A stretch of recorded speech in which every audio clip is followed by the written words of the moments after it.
जन्नत की हूर इस कदर खूबसूरत होगी कि जिसका कोई तसव्वुर भी नहीं कर सकता। अक्सर जब औरतें हूरों के बारे में सुनती हैं तो बहुत कॉन्शियस हो जाती हैं। क्या आप ये जानते हैं कि ईमान वाली दुनिया की औरतें हूरों से ज़्यादा अफजल, ज़्यादा फजीलत वाली होंगी? दुनिया की औरतें जन्नत की औरतों से 70,000 गुना ज़्यादा खूबसूरत होंगी, क्योंकि इन्होंने इबादतें की हुई होंगी, उन्होंने रोज़े रखे हुए होंगे। दुनिया में रहकर ईमान वाली औरतें अल्लाह ताला की इबादत करती हैं, अल्लाह ताला के लिए सजदे करती हैं, अल्लाह ताला के लिए रोज़े रखती हैं और अल्लाह ताला की हदूद में रहती हैं।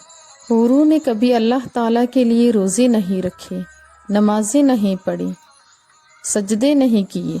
असल टेस्ट तो दुनिया की औरतों का है। उनमें तो ख्वाहिशात भी नहीं है, क्योंकि टेम्पटेशंस को कंट्रोल करना सबसे बड़ा मसला है। असल टेस्ट तो दुनिया की औरतों के लिए है।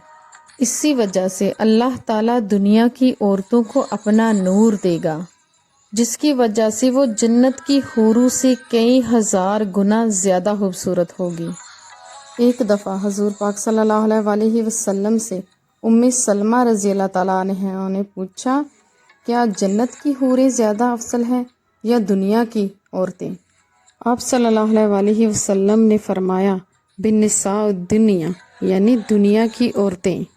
उन्होंने हैरत से पूछा, या रसूलल्लाह वो कैसे?